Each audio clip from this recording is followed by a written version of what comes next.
Assalamualaikum warahmatullahi wabarakatuh. Selamat malam pemirsa Madu TV. Senang sekali saya Intan Laila dapat kembali hadir di hadapan Anda dalam Dialog Wanita.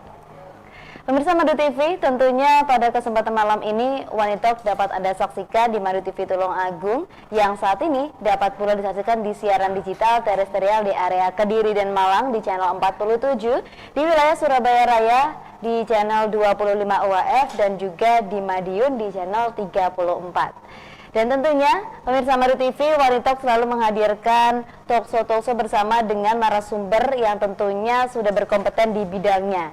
Dan pada kesempatan episode kali ini kita akan membahas hal yang sedikit serupa dengan episode yang kemarin, yaitu terkait dengan penyiaran tentunya, dan sudah pernah kita bahas terkait dengan ASO atau analog switch off, di mana merupakan migrasi dari TV analog ke TV digital. Tema kita yang sangat menarik malam ini yaitu ASO tahap 1 menguji kesiapan Indonesia menuju era TV digital. Tentunya setelah menunggu lama, akhirnya Indonesia akan segera memasuki tahapan era TV digital. Pemerintah melalui keputusan Menteri Nomor 6 Tahun 2021 telah menetapkan skema tahapan analog switch off atau ASO. Tahap pertama akan dimulai pada tanggal 17 Agustus 2021 untuk sebagian wilayah di Aceh, Kepulauan Riau, Banten, Kalimantan Timur, dan juga ada di Kalimantan Utara. Nah, dalam tahapan pertama ini yang kurang dari 1 bulan lagi sudah akan dilakukan ASO. Sebenarnya apa yang sudah disiapkan semua elemen untuk mensukseskan ASO tahap pertama ini? Tentunya malam ini akan kita bahas bersama dengan 3 narasumber yang telah bergabung bersama kami. Yang pertama ada Pak Geriantika Kurnia selaku Direktur Penyiaran Kominfo Republik Indonesia. Selamat malam Pak Geri. Selamat malam Mbak Intan, Assalamualaikum warahmatullahi wabarakatuh. Waalaikumsalam warahmatullahi wabarakatuh. Bagaimana kabarnya Pak Geri, sehat nggih? Alhamdulillah sehat, walaupun COVID-nya Jakarta naik terus, kita harus selalu optimis dan sehat, jaga protokol kesehatan ya Mbak Intan. Amin, alhamdulillahirrahmanirrahim. Hari ini walaupun bertemu secara virtual, tapi ini sangat menyenangkan Pak Geri. Terima kasih telah bergabung bersama kami. Dan juga yang kedua ada Pak Jogianto selaku Associate General Manager Business Development Polytron. Selamat malam Pak Jogianto. Selamat malam. Ini jumpa Bagaimana lagi nih. Kabarnya Pak Jogianto? Baik. Alhamdulillahirrahmanirrahim. Nanti kita akan membahas seputar analog switch off dan juga kesiapannya Pak Jogianto. Siap. Dan juga yang terakhir ada Pak Eris Munadar selaku Ketua ATSDI. Selamat malam Pak Eris, bertemu lagi bersama saya malam ini. Selamat malam Mbak Intan. Sehat selalu Pak Eris nggih? Selalu sehat insya Allah karena TV digital akan segera hadir di Indonesia. Harus semangat. Alhamdulillah, terima kasih malam ini sudah bergabung bersama kami ketiga narasumber kita yang nantinya tentunya akan membahas terkait dengan kesiapan Indonesia menuju era TV digital, di mana ini sudah hampir masuk tahap 1 analog switch off. Nah, ini berkaitan dengan analog switch off ini nih. Sebelumnya ini saya bertanya mengenai kesiapan ASO tahap pertama ini. Ini mungkin bisa dijelaskan oleh Pak Geriantika selaku Direktur Penyiaran Kominfo Republik Indonesia. Secara singkat nih, proses TV digital di Indonesia yang butuh waktu sangat lama ini seperti apa? Silakan Pak Geri. Baik Mbak Intan, jadi pertama kita kan mulai 2007 tuh yang dikuatkan itu landasan hukumnya. Dulu 2007, kemudian 2010 kita dengan industri ingin cepat migrasi dari analog ke digital. Target awalnya 2018 dan kita dengan industri akhirnya jalan, tapi kelupaan tuh waktu itu. Ternyata aturannya belum diatur di undang-undang. 2012 akhirnya stop dulu Mbak Intan dan pemirsa semua. Kita harus menyelesaikan undang-undangnya. Jadi revisi undang-undang ini memakan waktu yang lama. Karena kita sudah 3 kali prolegnas di DPR. 1 kali prolegnas itu 5 tahun. Jadi hampir 15 tahun belum selesai.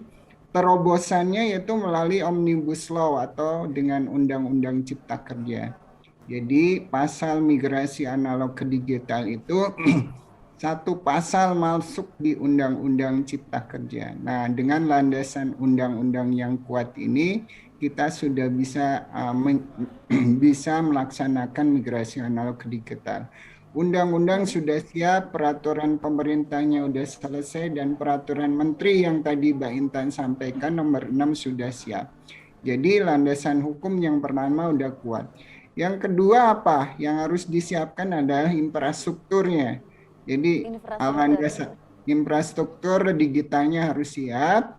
Nah, 12 provinsi udah siap. Kemudian kemarin 3 Mei kita sudah tuntaskan di 22 provinsi. Jadi 34 provinsi infrastrukturnya insya Allah Agustus ini siap, tapi TVRI udah siap di seluruh Indonesia. Setelah infrastruktur siap, Mbak Intan, kita harus memindahkan TV-TV analog yang ada sekarang. Jumlahnya dulu 728, setelah kita cross-check lagi, ternyata ya ada yang mengembalikan izin, sekarang jumlahnya 701 TV, luar biasa. Mbak Intan pasti belum tahu. Jumlah TV di Indonesia itu ada 701. Nah, tugas pemerintah dengan industri adalah memindahkan 701 TV ini yang analog ke infrastruktur digitalnya. Nah, selain TV-TV digital itu ada ekosistem lain. Nanti memang Pak Jogianto nih diundang. Kita harus melihat juga kesiapan masyarakatnya. Apakah dari sisi TV-nya sudah digital semua atau masih TV analog? Nah, kalau yang TV analog jangan khawatir. Masyarakat jangan khawatir, waduh, pindah ke digital itu seperti kiamat. Tidak, tinggal tambah 1 decoder. Harganya di pasaran sekitar 150 sampai 500.000. Jadi 150.000 itu buat satu keluarga itu. Itu murah menurut saya. Dibandingin Mbak Intan pengeluaran pulsa aja sebulan mungkin 300.000. 300.000 hanya sebulan habis. Nah, setelah tadi set-top box sama TV digitalnya juga harus sosialisasi. Terima kasih nih Mbak Intan dari TV Madu sudah mengundang kami. Tujuannya adalah masyarakat biar tahu bahwa 2 November 2022 seluruh Indonesia siaran analognya akan berhenti. Kebetulan tahap pertama ini akan dilakukan di 17 Agustus 2021. Hanya mulai dari perbatasan misalkan Batam atau Kepulauan Riau. Kedua ada di Kaltara, Nunukan, kemudian Kaltim, sebagian Aceh dan Banten. Jadi itu kita simulasinya dari daerah perbatasan dan TV-TV analognya sedikit dan populasinya sedikit. Mungkin itu. Jadi secara ekosistem Mbak Intan, insya Allah kita siap.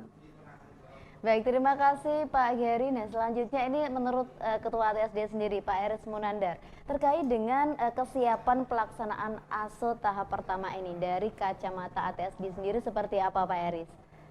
Ya, kalau tadi sudah disampaikan sama Pak Geri, kita memang senang sekali gitu kan bahwa pemerintah sudah melakukan proses persiapan yang sangat matang meskipun saat ini dalam suasana keterbatasan karena pandemi COVID-19, tapi tugas besar bangsa ini untuk memindahkan televisi analog ke televisi digital tetap menjadi prioritas dari Kementerian Komunikasi.